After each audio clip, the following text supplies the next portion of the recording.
systems engaged. Frequencies synchronized. Prepare for incoming transmission. Coming to you from somewhere in the multiverse, this is Robots from Tomorrow.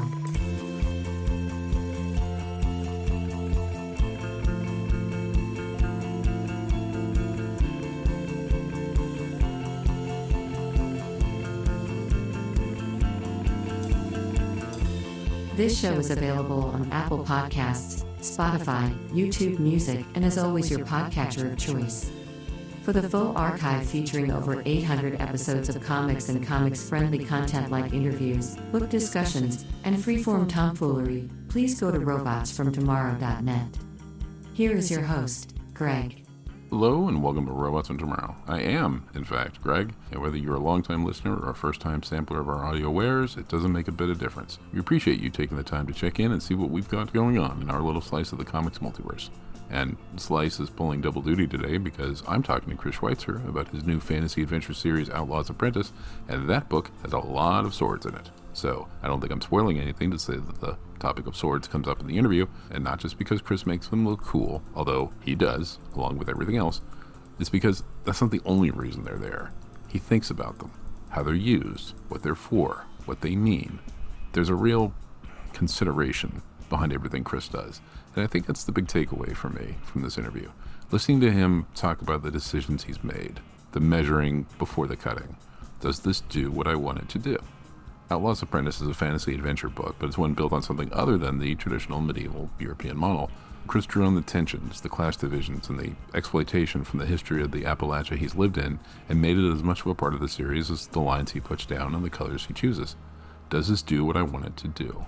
Question, answer, measure, cut, assess, repeat. Does this do what I want it to do? Let's find out.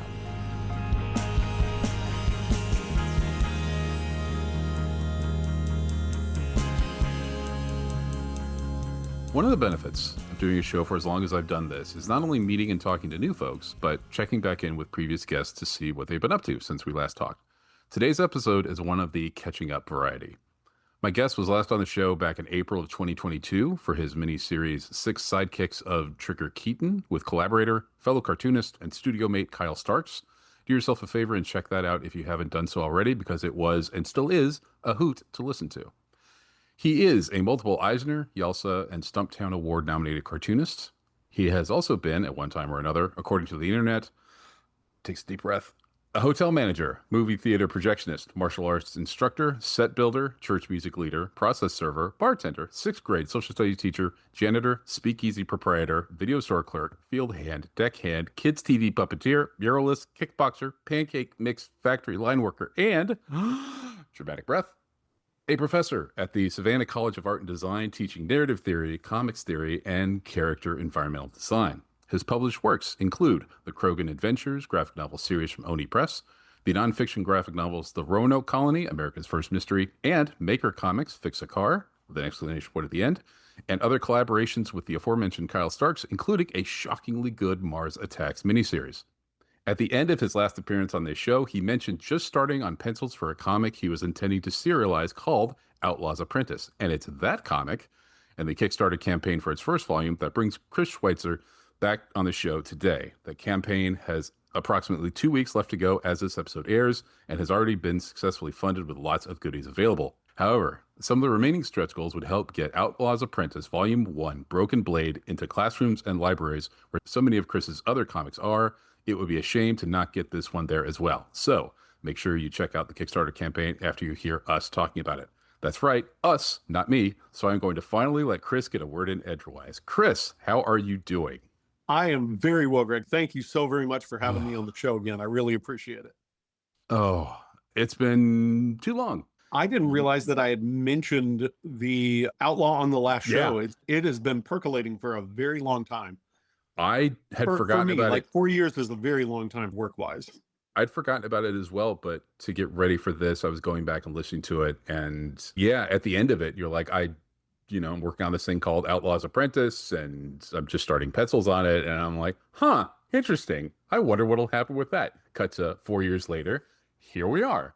there have been a number of projects that I have started and then that have not come to fruition. Either I have abandoned them in service to something else, or I wasn't able to make them work logistically or something along those lines. So this is the first fiction thing that I've written and drawn. I've written and drawn nonfiction. I've written fiction for others. I have drawn fiction that Kyle has written, but I have not written and drawn my own fiction in 10 years until this, or at least have not published it in 10 years. The last one was the Creeps series, which was a kids spooky mystery book series. And that isn't that I haven't thought about other projects to undertake, but they never quite felt right. And so I'd workshop them a bit and start on them, and then it just didn't click. But this one clicked from the get-go, and I'm really keen that it's out there in the world now. Can you give us the pitch for Outlaw's Apprentice? Yes. So for the Kickstarter, it is for the first book. Part of the reason that I opted to do this book myself, by which I mean to publish it myself, every comic that I have done since the mini comics that I was doing in grad school has been in partnership with a publisher. So that's been Oni, it's been Macmillan, it's been Image, or whoever. And for book market books, it's different with direct market, but for book market books right now, publishers are generally shy of tackling series. People are being a little bit slower to get their books in on time, and sometimes to finish books at all, and it's making everybody a little bit gun shy. And I really wanted to do this as a series. And the only way to see that done the way that I wanted to do it, and at a financial state that I would be able to pay my bills with, would be to do it myself. And so the Kickstarter is for the first book in this series. It is a swashbuckling adventure fantasy, largely informed by the culture and history of my region, which is the southeastern US, and more specifically greater Appalachia. And the story is about a kid who is an apprentice to an artisan who intervenes on behalf of somebody else who he sees being mistreated. And in doing so, sets into motion a series of events that sees both him and his employer / teacher outlawed. And the plus side for him is that his teacher, who was lousy at making stained glass windows, is very good at fighting. She is a mercenary who is on break to help out her dad's business, and is now going to try and get them safely across the country to where they can hopefully extricate themselves from this legal predicament, all the while being chased by bounty hunters and law folks and crooks and people who have a grudge against the mercenary, and now have an avenue by which to see that grudge taken care of. So the kid is now learning how to sword fight and how to live in outside the law sphere that he has not had to deal with before.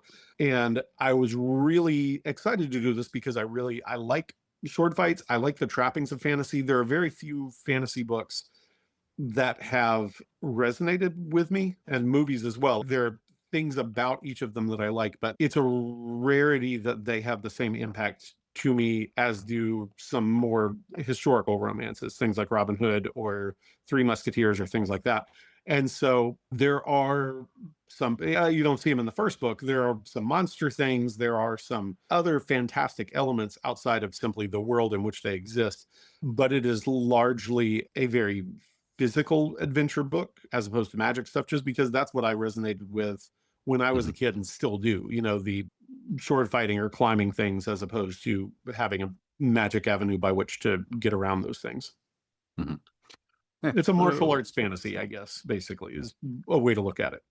Fair enough. So I'd say you're like roughly 20 years into your cartooning career, right? That's pretty much exactly right. 20 years ago is when I started grad school this fall. So basically I decided that this is what I wanted to do 20 years ago this last January, and started doing my own mini comics and things like that. And, was very lucky in that when I went to grad school, I knew what I wanted to do. I was a little bit older than some of my peers not by a ton, but, 3 or 4 or 5 years. And that had given me time to sort of create a better sense as to what I wanted my career to look like. And I've been in a really lucky position in that the career that I wanted which is basically to do more adventure-oriented comics that are safe for kids, but will hopefully be appealing for adults in the book market, is largely what I have had the opportunity to do. So you start off that type of a career and you have all these ideas. I want to do this, I want to do this, do this. And then as the years go on and you're doing your career, you get to a point where you're not thinking, is this a good idea? But is this an idea good enough to justify spending this much time to it? Did that point become noticeable to you? It did. I know exactly what you mean, because that was absolutely a huge factor in deciding to do this project. A lot of it was the last few years I have done better financially and had a wider readership than I have enjoyed in the past, but it is largely doing projects that go out of print quickly or fall off the radar quickly. And the idea of legacy, it's an unrealistic one.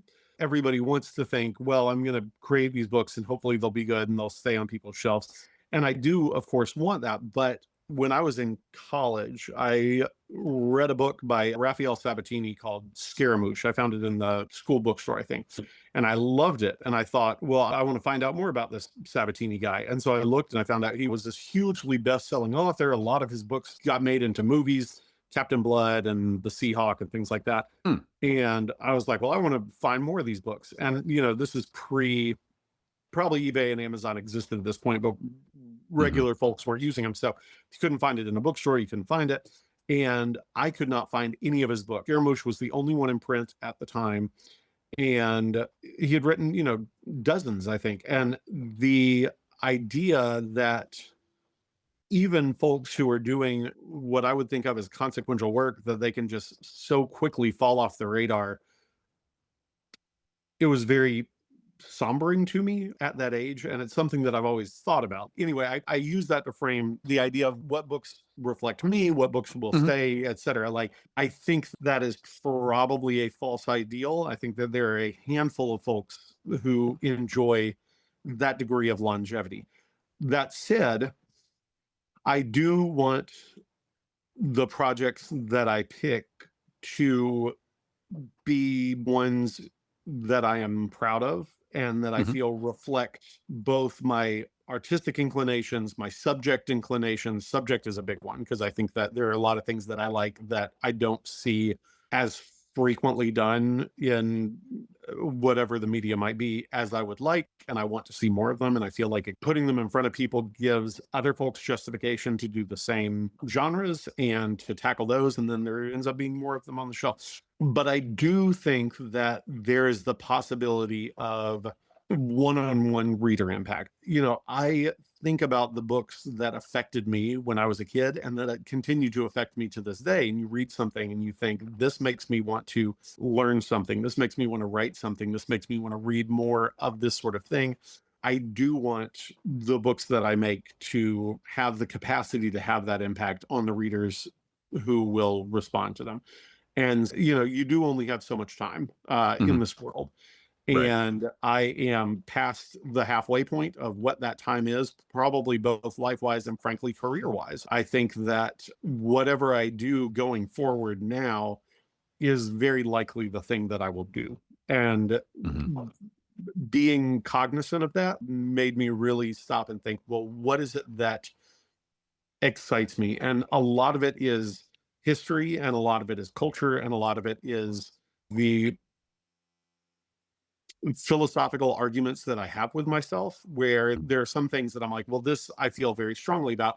And then there are others that I feel very strongly about, but in conflicting ways. And I think that exploring those conflicts through fiction can be a really interesting way of examining those, of creating these dialogues and discussions without them being didactic, hopefully.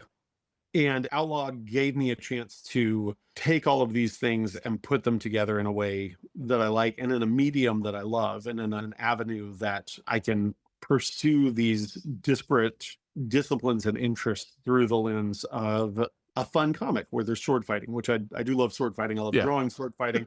I love doing sword fighting. It's very fun. So I want to go a little bit more into the Appalachia of it all. You Yeah. talked about it being Appalachian inspired. Can you unpack that a little bit? Are we talking more of a visual inspiration, more of a societal, or is it kind of deeper than that? Because I It's have, it's a mix of things. I think initially one of the things that I was looking at it for was both the cultural feel of it and the aesthetics of it, the sense of a lot of variety and elevation, the way that the geography influences resource exploitation. There tends to be a degree of communal cultural isolation that's diminished somewhat with time and with the advent of electricity and communication, things along those lines, but it's still there in Mhm. that, like, my sister lives on the top of a mountain, and even with paved roads and things like that, it's still 15 minutes to get from the top of the mountain to the bottom or vice versa.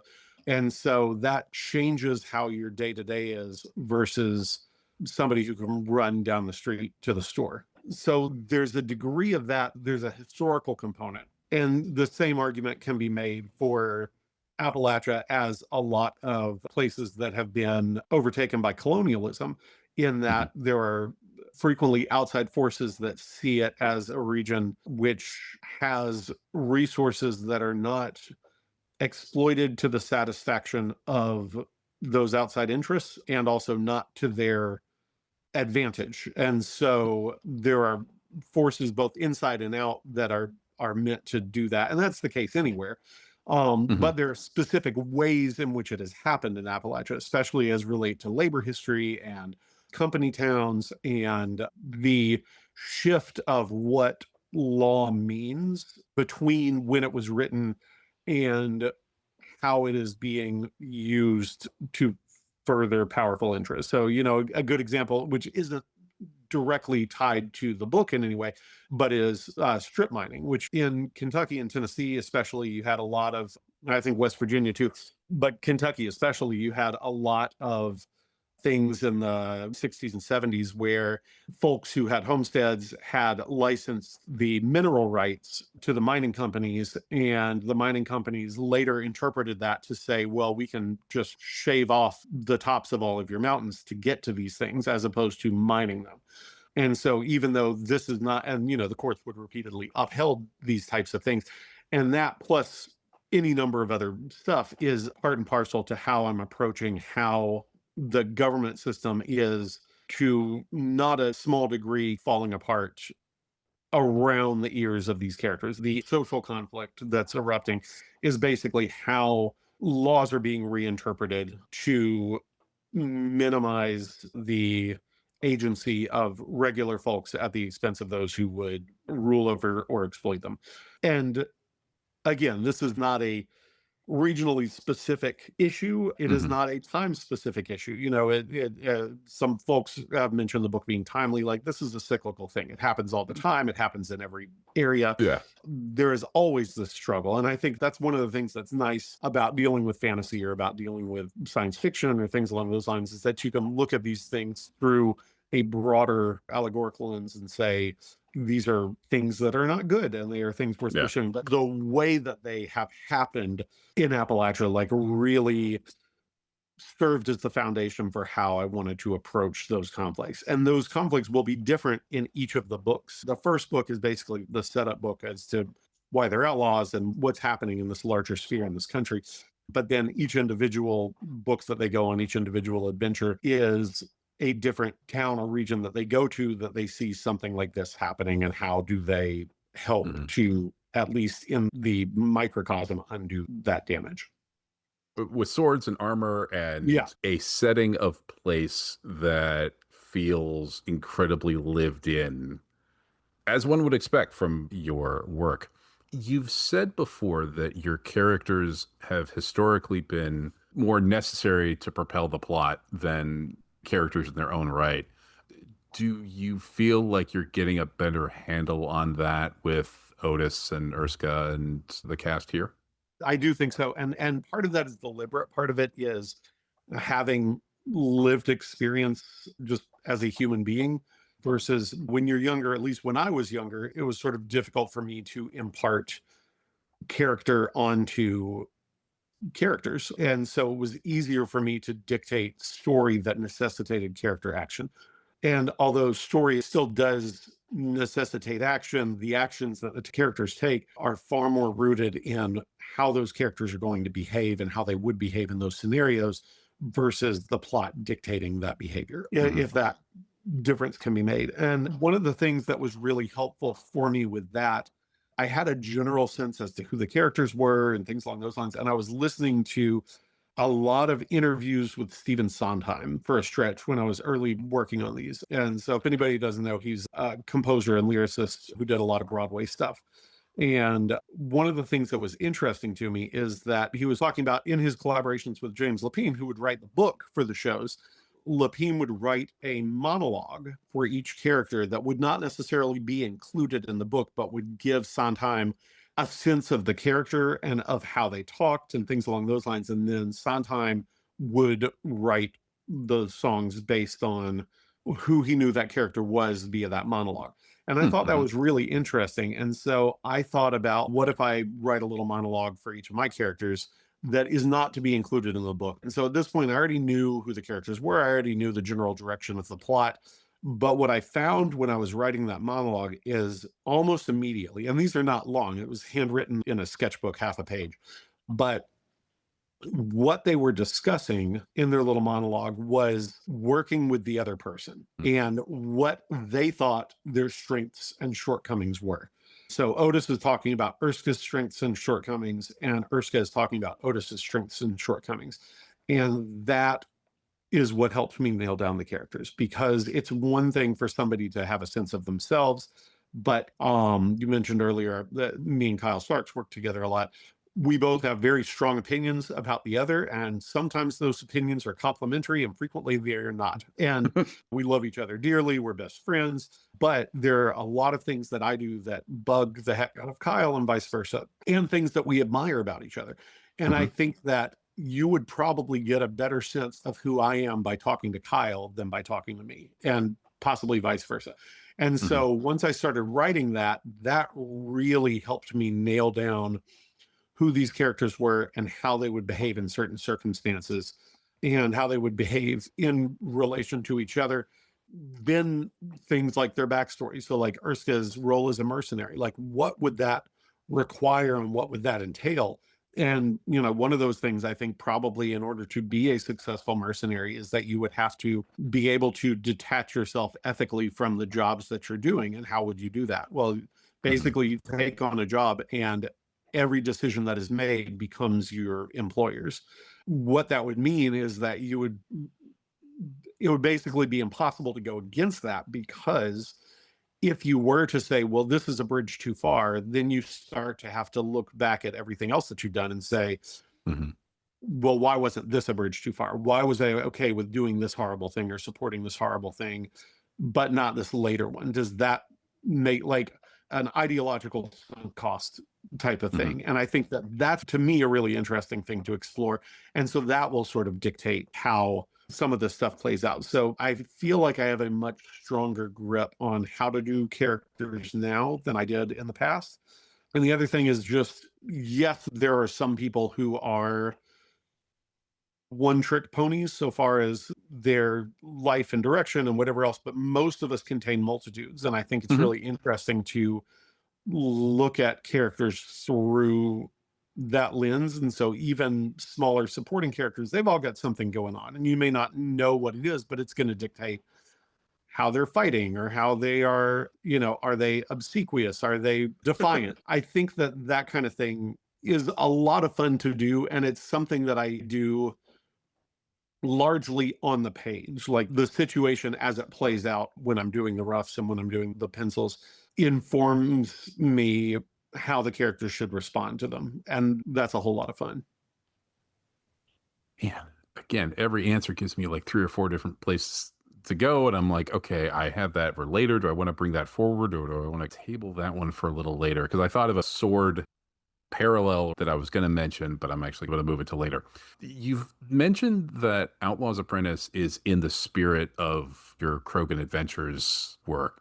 What was the biggest lesson that the CROGAN experience taught you that you are like, okay, Outlaw is going to address this thing that CROGAN taught me?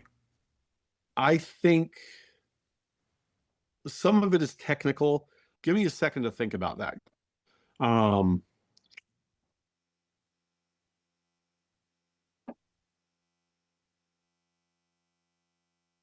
I think that I have a tendency to want to simplify conflict in a way that creates a very right and wrong side of things while positing it as being a giving both sides a fair shake. And that is something that I do think is not necessarily a strength writing. I feel like there are avenues that are kind of crutchy so far as that goes. While there are still definitely goods and bads on here, I think that I am going to hopefully do a better job of explaining why people might side with the bad for reasons other than personal self-interest. I think that my sort of main villain in this story is this character Sherwin, who has political capital, and he's terrible and wholly in service of self-interest. But I've got a secondary antagonist, Inspector Roebuck, who is going to be sort of the Javert of the series. I was talking recently, I just realized that a couple of days ago that Agent Gerard in The Fugitive may get his name from Javert. Like, I had never Probably. picked that up. You know, any of these Je characters, I probably should have named Roebuck something with a just. But I think that that will be a more interesting dynamic to explore, because I think that you can posit what that character is doing in a way that is not villainous while still being in the wrong, or at least in the wrong so far as the author I'm seeing. It's sort of tricky. Something that I think about, a thing that really bugs me is when there are villain characters who are doing, for lack of a better term, the right thing in the wrong way. So I think that the Avatar sequel, Legend of Korra, did this a lot. I stopped watching the Marvel stuff at Bucky and Winter Soldier when the Flag Smasher character was doing this, where you have these characters that have valid grievances, or, you know, something that is wrong that they are trying to rectify, and it is only by virtue of their actions as opposed to their motives that they are villainized, and their grievances are never properly addressed. And that's something that I don't think I really explored much in the CROGAN books, and it's something that I want to explore more here. Is do actions matter more than motives? Do motives matter more than actions? And I think that there isn't a clear right answer to that. And I am really looking forward to exploring that. There are plenty of things where I'm like, I could do this better, but I don't. There is sometimes a shift in my interpretation of history or ideologies. And so I would write the CROGANs much differently than I am now, but I don't think my approach to them necessarily had any inherent flaws aside from not having read enough. You know, the same thing you're dealing with anything with research. Is just I would do it very differently now. Does that mean I would do it better now? Not necessarily. I don't particularly care for them. I care for the execution. I'm happy with how I executed, like in terms of like from a page by page standpoint. I don't particularly care for the content anymore, but I think that's just more a result of growing and reading more and interpreting things differently and that sort of thing than it is anything I could have done differently. So it's early 2022. You've got this idea. It passes your career tests. You're putting pencil to paper. The last time we talked, you had mentioned that you were working mostly digital out of convenience. But people will notice when they go to the Kickstarter that there is an original art tier. In 2022, were you thinking far enough ahead about the Outlaw road to say, I'm going to need to have a physical aspect to this that can really help incentivize this other Yeah. road of publishing? Or Well, no, not initially. Like when I first conceived of it, I assumed that I was going to be doing most of it digitally. But I found that I am slower when I work digitally. Theoretically, it should be faster. But when I ink on paper, it's only about 85 to 90% as, I hesitate to use the word perfect, but as perfect as I could make it, into which Mhm. I can find no immediate discernible flaws in the inking. But when the pages are reduced and anything else, those flaws are not visible to anybody but myself. And it's also a thing where I am inking much faster, and it's probably easier on my arms and hands if I'm doing it Mm. on paper. And with lettering, I have a lot more control with the like you lose a degree of control in that you can't make I cannot make the letters look as good as they might were I to do it digitally. Mhm. But I do have more control in that I can slightly adjust widths and heights and stretching things out and creating more aesthetically satisfying text blocks if I am doing it on paper. I think concerns over the humanity of art were not as much of an issue when I started working traditionally, but I think that those help to more immediately bolster the fact that it's done by a human, that the lettering is very clearly done by hand. But I think that moving to paper, part of it was wanting to speed up that inking process because I do ink very quickly Mm. compared to some of the other stuff, which is not as fast as I would like for it to be. Originally, when I was thinking of it, I was not planning on doing this myself. Up until fairly recently, my agent was submitting it. We were in talks with a publisher to do it. That publisher was acquired by a larger publisher, changed hands. And I assumed that that meant that the acquisition was dead because frequently acquisitions die Mhm. during a transfer of ownership. And I started thinking about what the alternatives were. And rather than continuing to shop it around, I thought, well, what if I did it myself? And I started getting really excited about the fact that I would be able to do it as a series instead of doing it one and seeing how it sells and moving to another. Huh. And I got Okay. really committed to that idea and started reworking the pitch for it. And so then when the publisher came back and said, yes, we are still interested, I suddenly very much wasn't. Mhm. And that was a very informed decision. I talked about it with my wife. We looked at numbers, we looked at the viability of doing it ourselves because I'm a full-time cartoonist. Like, this is my only job. And so we did have to have a reasonable expectation that this would be able to support us. I was already working on paper at that point, but that really cemented that I would be able to do so in a way that would help facilitate those bill payings by making those pages available as a Kickstarter reward tier that would hopefully dramatically up the amount that the Kickstarter would take in and would make it viable. But a lot of it was schedule based. Like, a lot of the Mhm. decisions that I make are, where can I cut time in a way that does not diminish the quality? And working on paper, possibly in spite of expectations of what Mhm. the differences might be, mostly just Yeah. because I can't fix things. Like, I do fix things. I have a whiteout pen. If I can't fix it with the whiteout pen, it's not going to be fixed. And there Yeah. there are some things that I still adjust digitally after I scan something in. I may say that doesn't look quite like that character, and I may go in and rework that face digitally.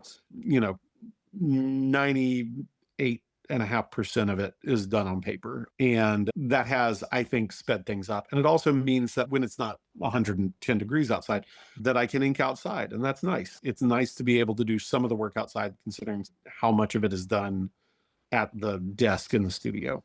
Mhm. A side question, your original art pages are like 8 by 14, right? 11 by 17 tends to be, or a little smaller than that, tends to be sort of traditional art size. So when you Yeah. say on paper, you're not talking about board. Are you talking about like a different cut of board or? So it's hard to find the type of cardstock that I use. So Mhm. I use like 120-pound, 110-pound hammer mill with what's called color copied digital cover, I think is what they have for the 50th time rebranded the thing as. Basically, it is a slightly coated cardstock, the coating to allow for better, I think, ink adherence on laser copiers. Mhm. And I just really like it for working on pages. It is slick without being smeary. The ink dries on it right away in a way that doesn't on Bristol. Like if I work on Bristol, I drag my hands over everything. So I smear stuff like crazy.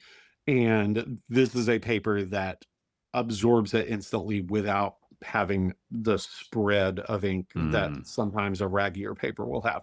And so I will get a ream of 11 by 17 of this because they don't make it in legal size, and I'll take it down to my printer who has a guillotine, and he'll cut it down to legal size, 8.5 by 14. So if I said legal before, I meant tabloid. And so I use it for that. And part of that was finding what was going to be the best size. I did a whole lot of tests when I was first doing this to see how small could I work while still retaining full control over the lettering. Because I can draw small, I can only letter so small before it starts to look wonky.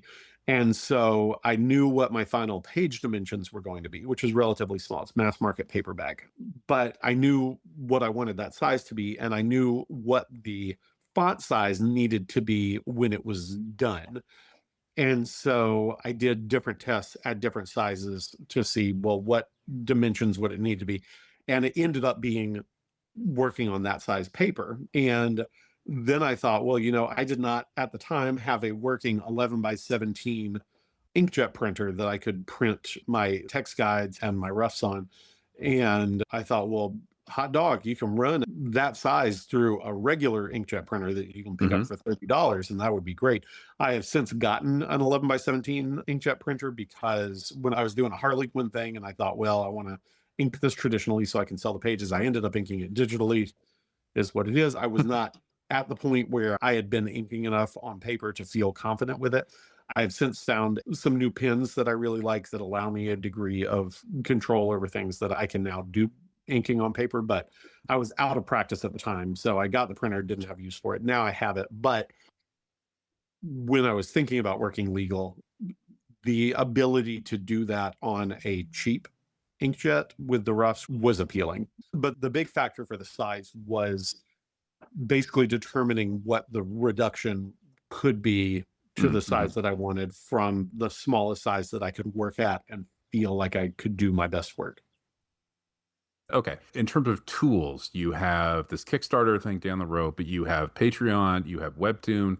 It's not like you have to make all of these pages siloed off and being like, man, I hope people really like the Kickstarter in 3 years. You've been able to get these pages out in the world and get feedback on them. How important / helpful has that feedback been in getting you to where you are now? So in terms of editorially, very minimally. I've shared the roughs for the first book with a number of people, and the roughs for the first half of the second book with a few people.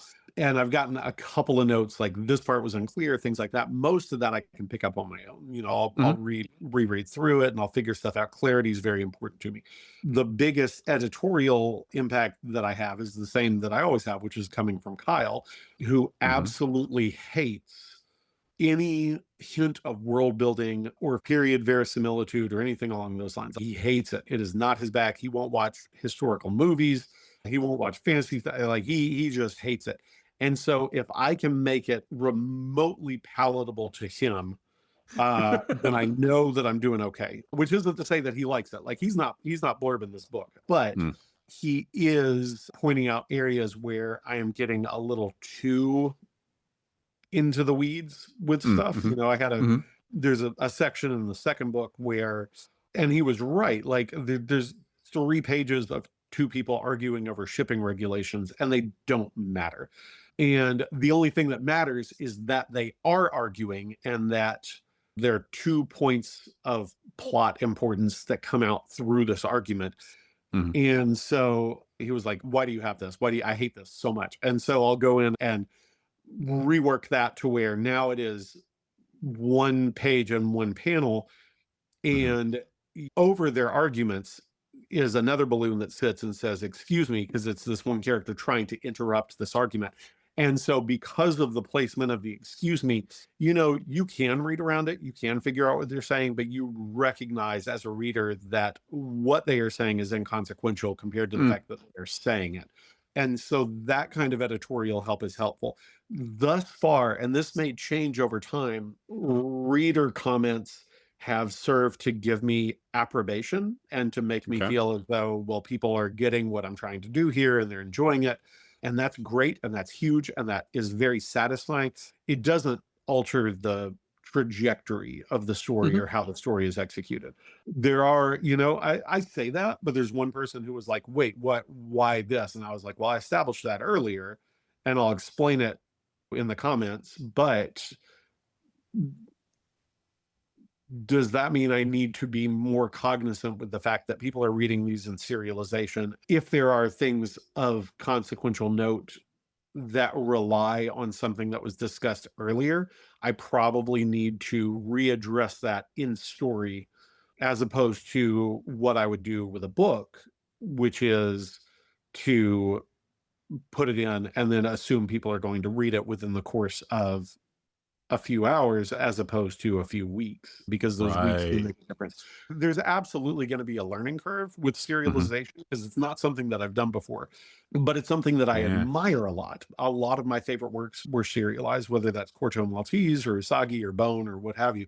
These are stories where the people, they know where they want it to go, but they're probably making up each chapter as they go, as Hmm. opposed to what we have started doing more frequently with graphic novels, which I think is to try and plan them ahead more rigorously. But I think that comics sometimes work best when they are by the seat of one's pants. And Hmm. I am very lucky in that one of the things that I tend to do with storytelling is that I, rather than plant seeds earlier for later events or reveals or things along those lines, which is something that I would try to do with the CROGAN stuff and things along those lines. And I feel like that's somewhat a deficiency because I feel like those tend to be easier to spot. Like you can tell when you're planting Mm.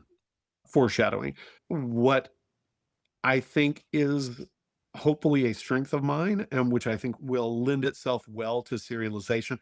Right now, I've got quite a bit already roughed and done, but as I move forward, something that I can do is I will add things for verisimilitude or for character or things along those lines that then I will notice can become a seed for something later Hmm. and can set up something that will work in the climax and will have been planted and will have been addressed, but the events that transpire are consequential to that verisimilitude as opposed to those moments being pegged in to shore up a later plot thing. And so those are aspects of the serialization that I'm excited about.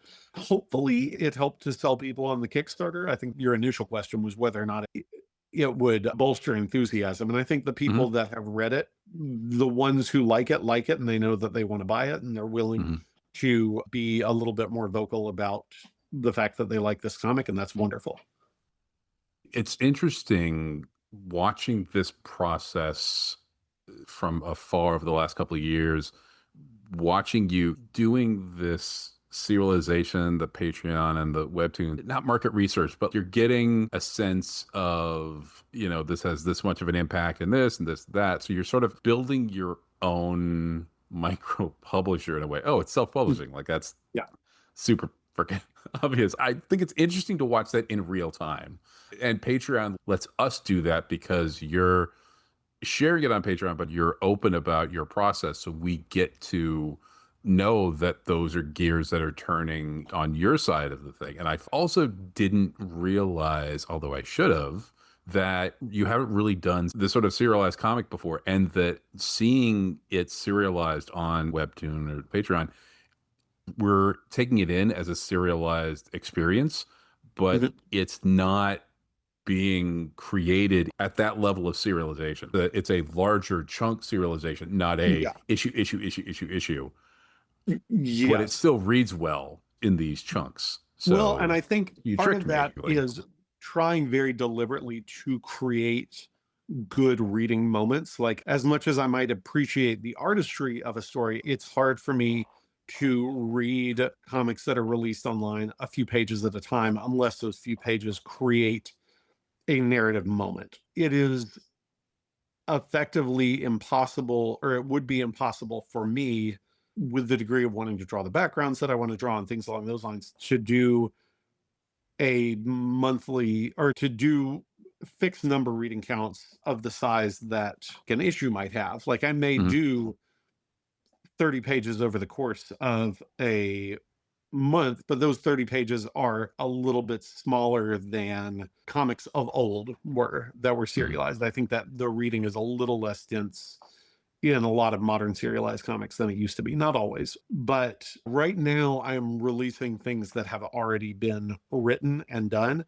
And I will continue to hopefully stay a bit ahead on things, but I am up through the halfway point of the second book in terms of the roughs that I have drawn. The finals I'm doing just a couple of weeks before putting them out, but the roughs are done. I'll continue to work on the roughs as I tighten finals. But I think that going forward, I will be writing it less with the idea of it being put into a book, which it will be, and that is still a thing, but Mhm. more to the idea of I am writing a segment that is going to be read standing alone. And that part is a little bit trickier because there isn't necessarily a fixed amount of pages that are right for that. But sometimes I will have a sequence like this week's, I think, is maybe 7 pages, which is pretty skimpy. But the week before, 2 weeks before, was like 24 pages. So it's going to Yeah. veer wildly depending on what the scene needs. And I feel like I notice when a good end scene is. Sometimes I will rough out a page. And the thing that I worry about with serialization is that sometimes I will write a scene or rough it, and then when I'm tightening up pencils, I'll realize I can cut this 3 pages earlier than it's actually written, like, and not lose anything. This is the beat to end on. And my only real worry with doing serialization in real time is that I won't necessarily have the time to reflect that I should trim this page off here. Mhm. Although, again, as you do it more, hopefully those muscles will develop. Yeah. I want to take a slight bit of an art tangent to pick up on something that you mentioned on the last episode. You had mentioned the style that you were using around like Six Sidekicks or Mars Attacks as being like a new gold key style. Can you unpack that a little bit? I feel like I am actively kind of shifting away from that. I've heard this with a lot of people who veer from cartoony into more classical representation and then sort of overcorrect and move back.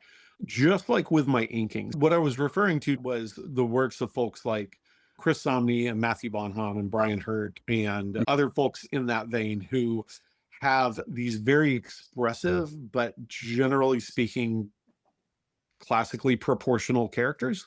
Part of the wanting to shift into that direction was that I was doing a lot more direct market books. So, Mhm. things like Mars Attacks and Six Sidekicks were reaching towards an audience that was largely reading superhero and other periodical genre comics. And I think there are different aesthetic expectations with that Mhm. audience than with, say, YA or all ages friendly book market stuff. And my natural inclination is to be more cartoony. I think, especially when you're doing something like Six Sidekicks, you have a bunch of characters, but you know the overall length of it. You know who those characters are going to be going in, and you know how many there are. With Outlaw's Apprentice, there will by the end be hundreds of characters because it's a longer series, and each place that they go to has a town and a crowd and I want them to be outnumbered. So there's going to be a lot of baddies. Um, Yeah. and what that means is that I've got to have a larger arsenal of tools at my disposal to differentiate these characters from each other in terms of appearance, and being a little more free with cartoonier features is going to allow me to more sharply differentiate those characters. I tend to draw a little more naturally in what is termed as that Bigfoot style, but trying to find the balance between this doesn't look goofy or silly, but it does veer towards my natural cartooniness is tough. So I'm anatomically, I'm trying to be more in that classical proportion. And so I think a lot about the anatomy of the characters and like how their body is moving when I'm drawing these things, while also trying to balance that with, you know, conveying movement, which is sometimes tricky in when you're conveying a sense of movement, especially in a fight scene or something like that. In these characters, the more rubbery their bodies are, the easier it is to convey that sense of movement. And so again, it's looking for that balance between what feels incredibly dynamic and expressive and what veers out of the realm of emotive into silly, and trying never to pass that balance, because I don't like silly, and I don't like silly when it's dealing with anything serious. So I think a good example might be the difference between Gru and Usagi. And both have pretty similar aesthetics in terms of the line weight, the sense of movement, and the conveyance. But the way that Sergio does faces and movement and some of that stuff feels silly in a way that Sand doesn't. And it works very well for what Gru is, which is, you know, allegorical comedy, whereas Usagi needs to be taken more seriously, and it may have funny moments, but you need to feel deeply about what's happening. And my hope is that Outlaw skews more towards the Usagi side, but yeah, it's tough. And again, that's also what has slowed me down in terms of output. Like when I was doing CROGANs, like I didn't care. I was bang, bang, bang. Like, is it telling the story? I'm doing my, you know, I'm doing my best with it, but my best is concerned with speed and clarity as opposed to anatomy or things like that. And so I look back at the faces and I cringe. And now I could draw an underskull for each of these characters, and those skulls may be weird shapes, but everything works the way that a human works. So sort of correcting more into classical representation and then pulling back into cartoony, like I'm never going to find a balance that I'm happy with. Nobody ever finds a balance that they're happy with, but it is sort of a deliberate shift away from that, both for narrative convenience of being able to more sharply differentiate between the characters, for my own natural inclinations. And I use the term cartoony. Cartoony is probably more about expressiveness than it is about the overall aesthetic, but very shape-based designs, like leaning back more into the shapes where I had pulled those back a little bit, or tried to find those shapes within very classical dimensions. I think what you're trying to avoid is having the reader have to make an extra adjustment for an artistic style. Like if it's something that's quote unquote more cartoony, they have to get through that to get to whatever the drama is of the thing. And that is not a problem with Outlaws. I was thinking particularly, the Otis flashback with his parents, and then God, I can't remember what the name of what you call the cops. That is another thing I like about the series, is sort of in general, the wordplay. Picking the word that describes what we all know in a way that we know exactly what it is, but it's not the word that we usually use. So, you know, like instead of copper, it's brass. So the brass, I mean, there's more to it than that, but like but that's essentially it. I love etymology. I love especially American and rural etymology and language and syntax and things along those lines. And so that part of things is very fun for me. And it's also largely how I speak and how I write emails. You know, I did some Disney stuff and I got a lot of notes back from whoever was doing the edits, that my scripts, who were not intended to be read by anybody other than the artist, were unprofessional because of my syntax. And I'll put like when I write the way that I talk, and in my mind, my emails are dialogue. And so Outlaw is fun because everybody talks like me. Yeah. which is great. I try to avoid that with the two leads. Like I try to have them mostly speaking in complete words because they're the audience's point of contact, and the Mhm. audience is likely less of a bumpkin than am I.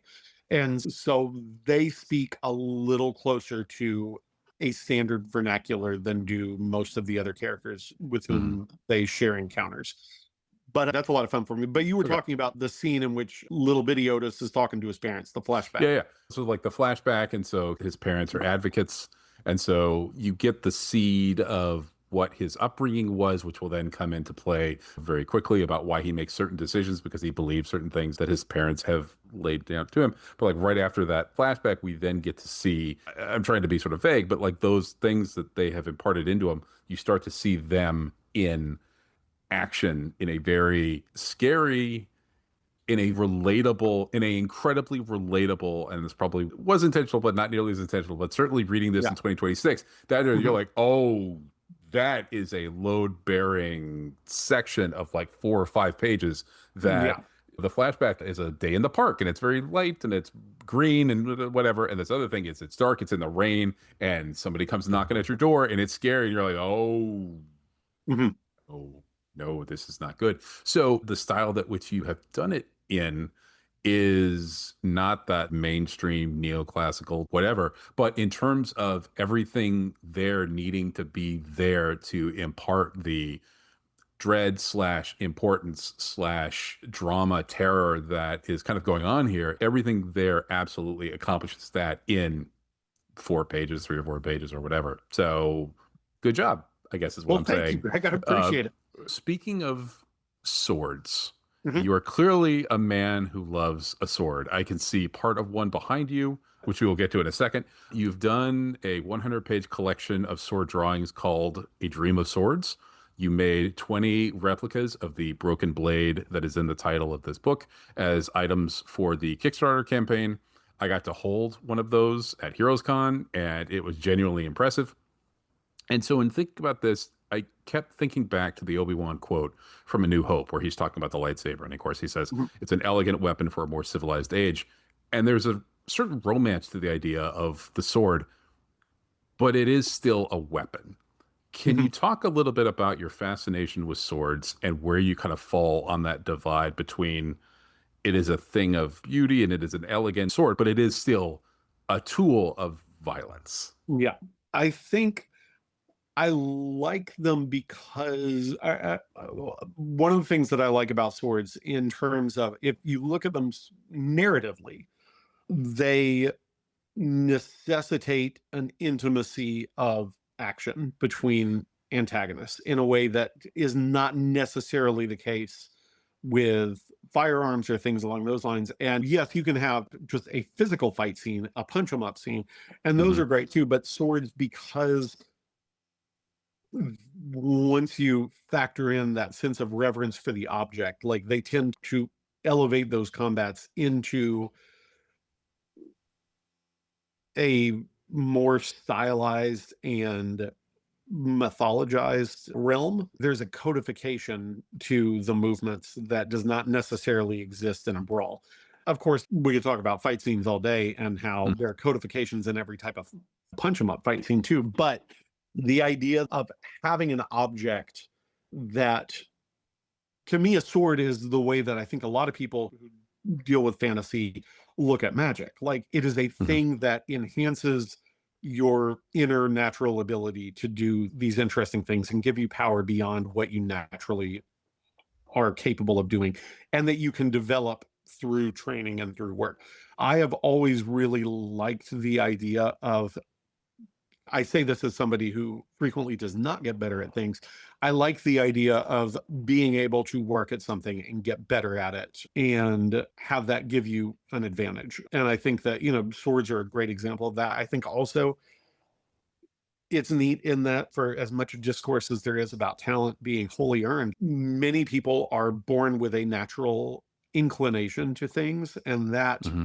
emphasizes the desire to cultivate that talent. If you have those inclinations. You show a propensity for it at a young age, and you are given resources to develop it because of that propensity. I don't think that is unreasonable to assume that one informs the other. I like the sense of history that they have. Part of the reason that the broken blade in the story is this ancient, it's 200 years old, whatever. But 200 is ancient. Like, I don't, I mean, I Outside of think living memory, 200, yeah, well, 2000, and you're that's like, it kind of, that's one of the yeah. other things that getting slightly away from the swords, but to Mhm. the sense of the Appalachian and the fantasy, is a lot of fantasy runs on a European timeline. This thing happened thousands of years ago. Our country has been such and such for 1,000 generations, the Jedi Knight, Mhm. etc. I'm like, man, if something lasts 50 years here, like, that's old. Like, and I Uh-huh. think that there's a power in that, and I think that there's a cultural resonance in that. Like, how does age and how does heritage and how does tradition operate in a sphere in which those things are much younger, and that they can be counted in a few generations? There's something very interesting to me of that. But anyway, Mhm. part of the reason of that is that I like the idea of swords as both an object that has a useful practical effect and a romantic Mhm. effect and a dangerous violent effect, but also which serve as uh historical artifact, and history made manifest in a physical form that is almost always very specific to its time period, down to the decade. Mhm. And that to me is really interesting, and also is one of the sources of my bugbears when it comes to watching historical stuff, is so frequently the type of fighting or the and of course allowances need to be made,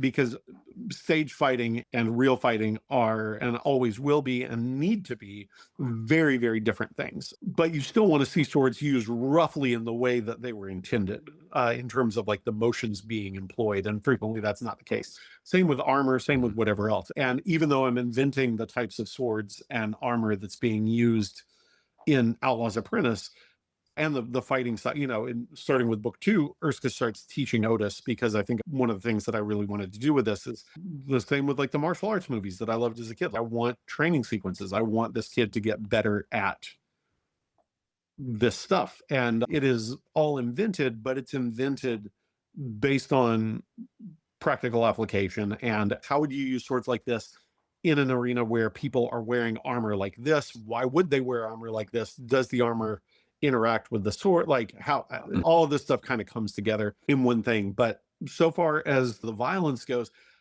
one of the biggest conflicts that I am looking forward to exploring over the course of this is violence used for good a bad thing?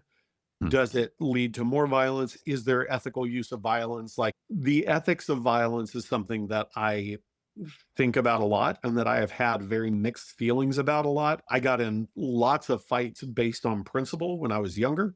And then at a certain point, now I think the last real fight I got in was probably, I don't know, it's been like 20 years.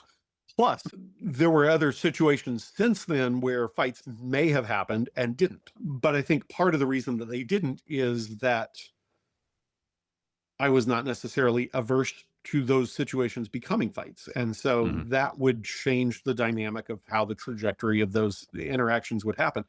There was a stretch where I got to where I was thinking, well, no, this is or was wrong. Like, this shouldn't be done.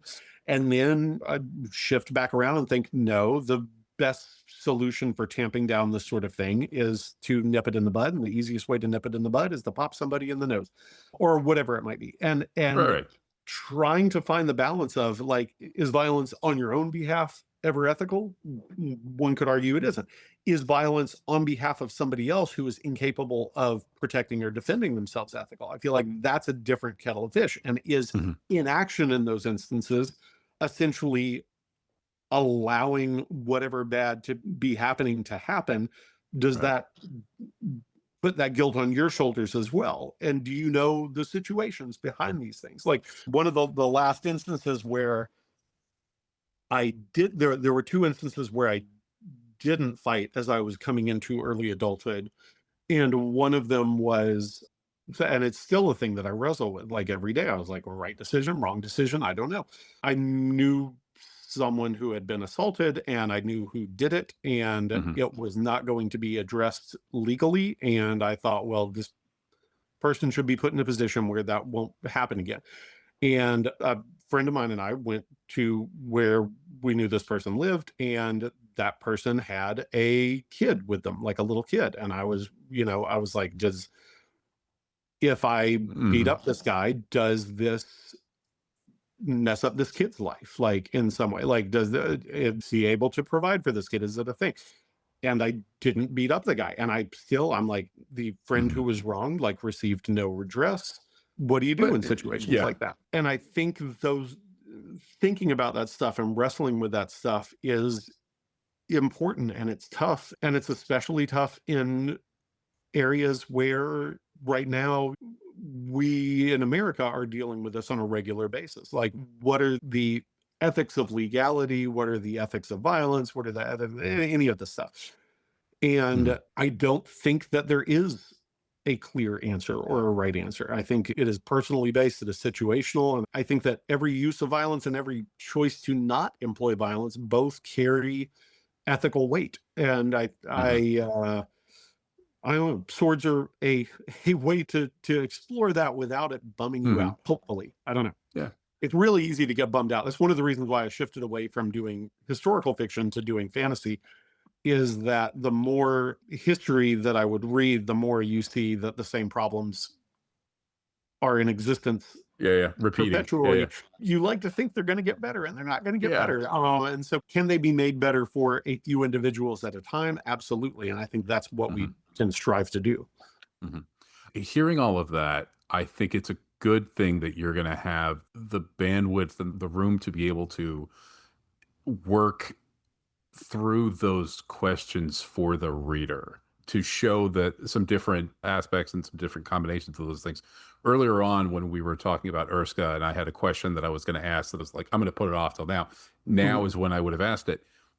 Talking about swords, when you were describing that earlier, I immediately thought of her being a mercenary. She's essentially a sword being given thought. And so it's like, now the sword needs to think about what it did before.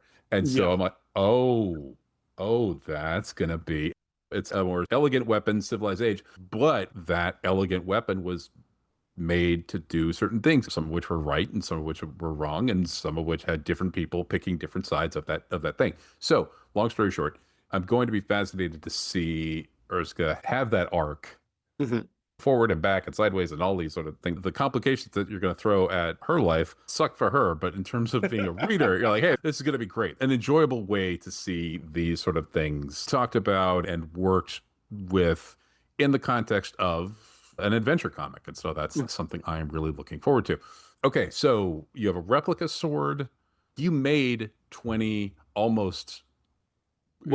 I am making. So I have most of them. I think, let me see. I think I have 16 or 17. Like, the base is carved up. Like, there's still detail work to be done on them. None of them have been textured and painted at this point, but they're well underway. They take a while to do, because I'm making each one of them, by hand, and it's wow. It wasn't the smartest thing, but part of it is, when I was thinking about the Kickstarter and doing a Kickstarter, part of what's really fun about doing this myself is I can think, if this were somebody else's book that I was very invested in, or comic, again, something like Usagi or Bone, like something that means a lot to me and that I have a lot of investment in, what would I have loved to have had available to me from those things? Would it be this? Would it be that?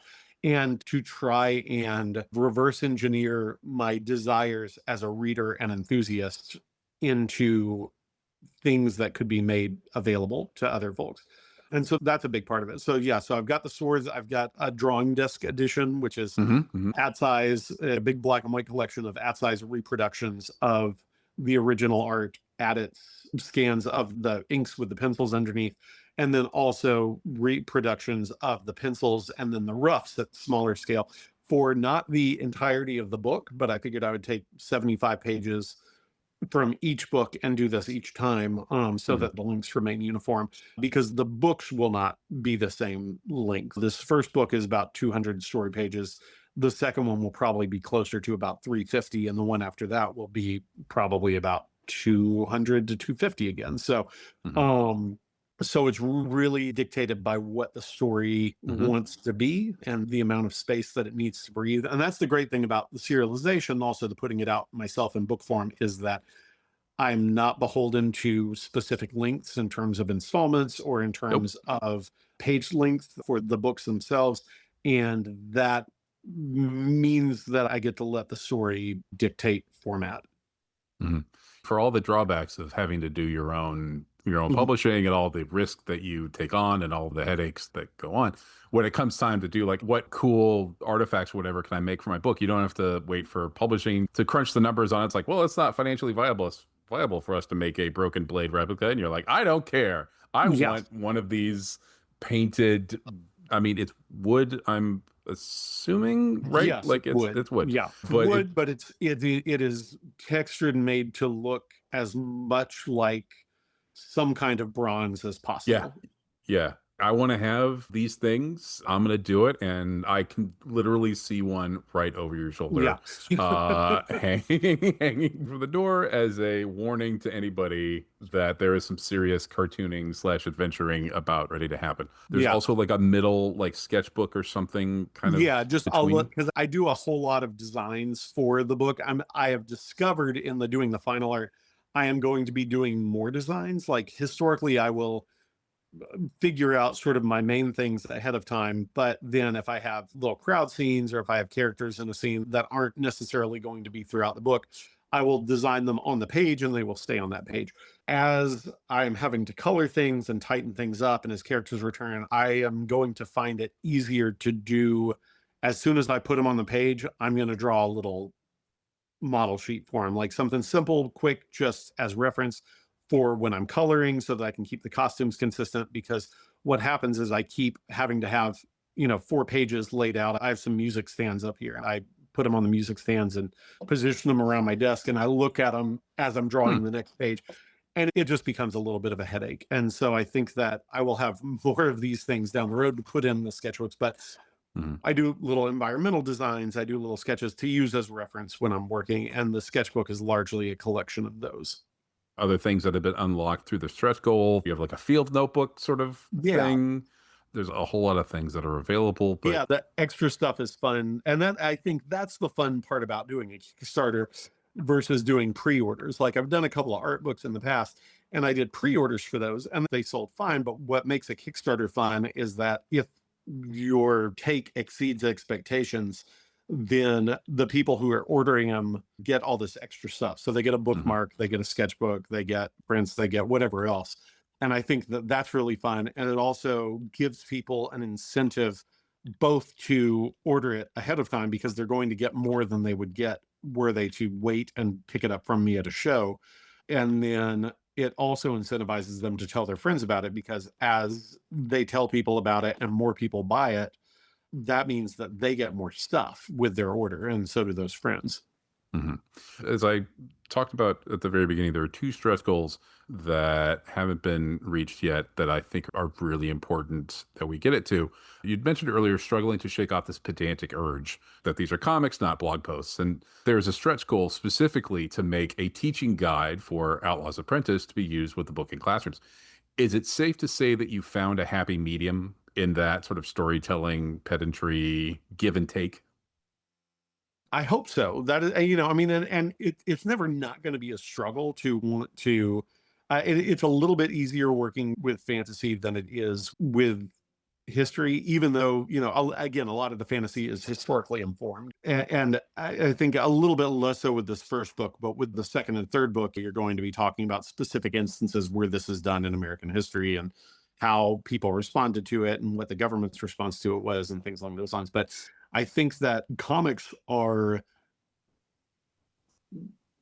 a very accessible avenue through which to discuss a lot of literary terminology that I think is great. So I think that discussing strictly the form would be beneficial in and of its own right, even to the point that you're just discussing, language terms, alliteration or whatever else. So I think that comics make that kind of thing fun. They also it makes it very clear that students can engage in their own, which I think comics are probably the most readily accessible form of dramatic narrative. You don't need actors. You don't need to be able to draw well. You just need to be able to put something on a page, which is great. You don't necessarily need the keen language skills that isn't to say that comics don't require a lot of skills, but they have a very low barrier for entry. And I think that using comics in a classroom setting, both to discuss the comic in and of itself, but also as an avenue to pursue one's own projects, to discuss form more generally like that. That's very exciting. I have done one teaching guide before. Other folks have made teaching guides for some of my other books, which is great. I made one for one of my CROGAN books, CROGAN's Loyalty, and I had a great time doing it. I also learned an awful lot doing it. I worked with a number of educators, and I would send stuff in, and a couple of them were like, you talked about this, but you didn't go into it. Can you go into it more? And in going into it more, this is more on the historical side of things, it dramatically shaped how I view history and research, because it forced me to move outside of some of the more readily available commercial channels into more academic areas with a degree of more specificity. It taught me that you have to approach things with specificity to find specificity. So I imagine that the making of them will be really beneficial to me and my growth as a person and as an armchair scholar, and as trying to figure out how I want to talk about the stuff that I do, or how I want to talk about art, how I want to talk about literature, how I want to talk about history. I think civics are going to play a big role in discussions of this book. And I think we'll do so in a way that is, for lack of a better term, safe for teachers to discuss, because you were talking about principles in the abstract without assigning them to any specific political ideology or contemporary political ideology.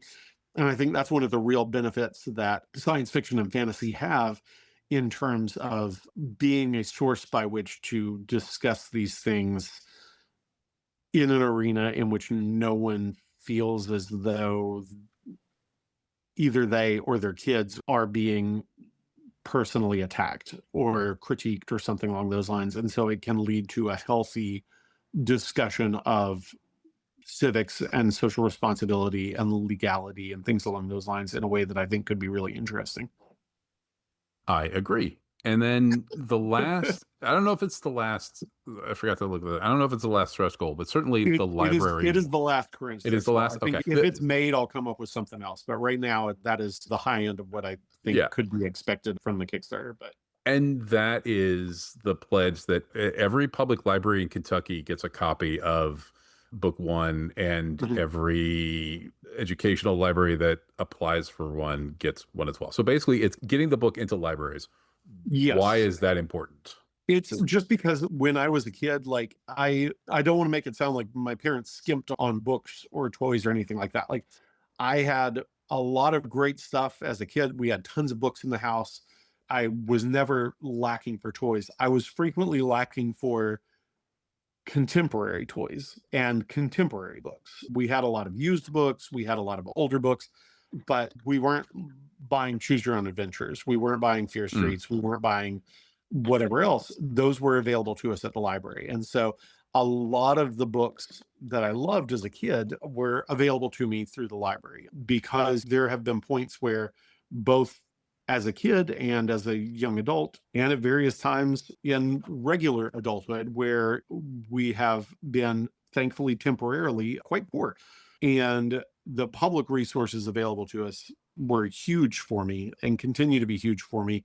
And to know that those are available to my community and to other communities are really big. But so many of the books that informed what I do and what I think and what I love and what I believe came from the library. I have no illusions to think that mine is necessarily going to be that for anybody else, but I do want to make sure that it is available to everybody else. And not all libraries have good funding, and the ability of librarians to get everything that everybody wants is tricky. And so I thought, well, something that might be worthwhile that I could do is more cost effective for me to provide these books to Kentucky libraries than it is for the libraries to order them, because my cost is X amount and their cost would be more.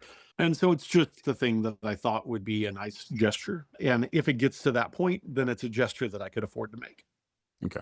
I also agree. It would be a wonderful gesture. And I think people need to go and pledge to this Kickstarter for a variety of reasons, but certainly, if nothing else, that is worth doing. Is there anything else Kickstarter related that we haven't covered that you wanted to talk about? I don't know. I think one of the things that's a little bit tricky with it is, and I may be wrong about this, I'm not the best at figuring out all the nuts and bolts of things. I think that Kickstarter tiers are always presented numerically in that, the $2 level is here, the $5 level is here, the $500 level is here. And because of that, I did not feel comfortable making retailer tiers that were going to be interspersed and might confuse the issue of more money equals more things. And so I do have retailer bundles as add-ons for stores that want to carry the book at a considerable discount, but they are not tiers. They are in the add-on section. That's right. I didn't see those until after I'd started my pledge. Where can people follow along for this? The comic itself is free to read and will continue to be free to read. One of the things that I discussed with Liz, and I ended up not making it very much. It's $20, which to me is quite a bit for a book. I know it's not for other people. I know it's a thing, but it's very hard for me to justify pricey books unless they are in and of themselves like fancy books, like an artist edition or a black and white edition or something along those lines. And so the book itself is $20, which is actually a little more than I would like it to be. But when Liz is my wife, when we were discussing opting to do this as ourselves, we were weighing like going with the publisher versus doing this ourselves. One of the things was looking at other folks who are roughly in my same sphere at their Kickstarters, and they did very well with their Kickstarters. And Liz rightfully pointed out, well, they're charging considerably more for their books than you are willing to charge.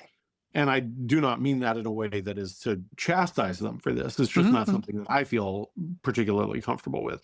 Right. And so I was like, that's true. But as a rule, I've felt a necessity to charge as little as possible for the books because I want to make sure that no one is priced out of reading them.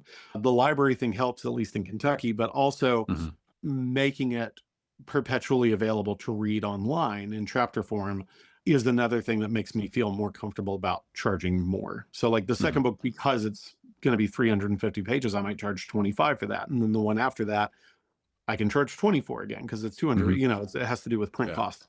But anyway, long way of saying it is available to read on Webtoons in an easy format where you can start at the beginning and read all the way through, or on Patreon in a probably much more cumbersome format where I don't know how to make it easy to go through and read it chapter by chapter. I think there is a way to do it in their like library collections section now, but I haven't figured that out.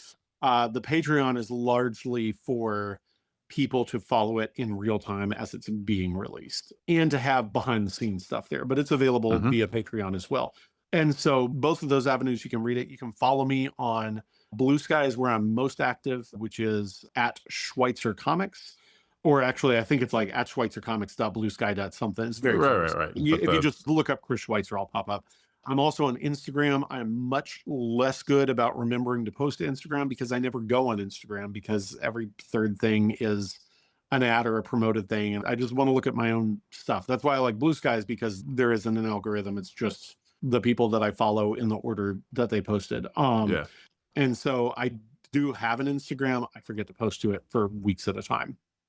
Convention appearances. Do you have any left for 2026? I am doing 3 more. I'm doing Dragon Con, which is a show that I do every year. And that's in Atlanta. One of the things that's a lot of fun for that I've started doing the past couple of years is I make little wooden dragons to give out to kids and also anybody else who wants one. They've got the date on them. And so I'll be making my 3rd one this year. So if you're in the comics area and want a little dragon, come by and say hello. I'm also doing the Nashville Comic Arts Festival, which it is their 3rd year. It's a relatively small, very comic-centric show. It's held at the Vanderbilt Library.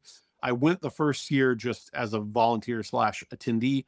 Last year, it was the same weekend as New York Comic Con, so I couldn't make it, but I'm going again this year. I'm honored to be a guest of honor, which is exciting. And I think I'll be doing a presentation there. I'm not sure exactly what it's about yet. The organizer asked if I wanted to do it on the Kickstarter, and I said, sure. This was pre the Kickstarter launch. So I was like, if it's successful, I can talk about how it's successful. And if it's a failure, we can do an autopsy.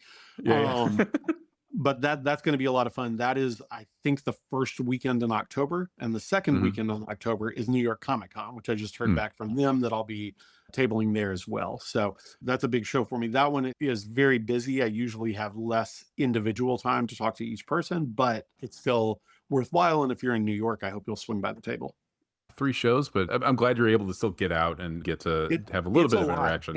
And I hope to do more next year. Like, again, trying to find the balance of making sure that I get the work done that needs to be done, which it's tricky. You know, I mean, it's in addition to the publishing side of things, it's also the writing and the drawing and the coloring. My wife helps flat the characters, but coloring takes a while too. And it's not something that I feel comfortable putting in the hands of anybody else. It's very hard for me to abdicate any aspect of the thing. Letting my wife flat took years of feeling comfortable, like giving her a character palette, and she does a wonderful job, and it's great, and it shaves so much time off, and it's still a thing where I'm like, do I want to send this page on, or do I want to do it myself?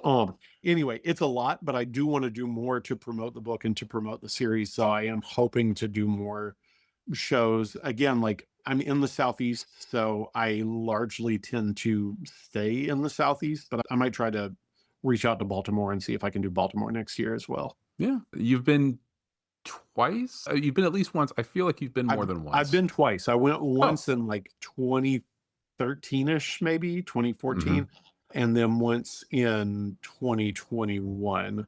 And it is not a cheap show for me to get to, so I'd need to figure out ways of doing it less expensively.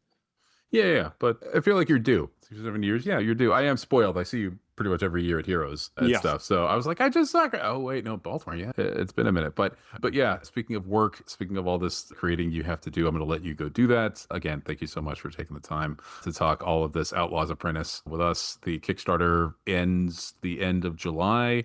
Hopefully people will go and pledge to that for all the reasons we've talked about. And I look forward to having you back on the show to talk about Volume 2, Volume 3, whatever else you're working on. This has been a blast. It's great to see you again. Thank you so very much. And thanks for everybody who took the time to listen.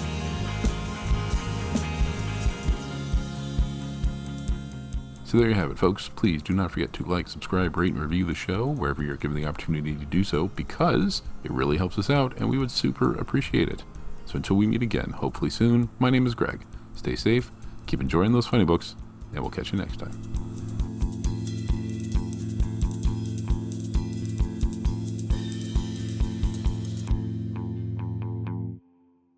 Thank you for listening. Systems disengaged.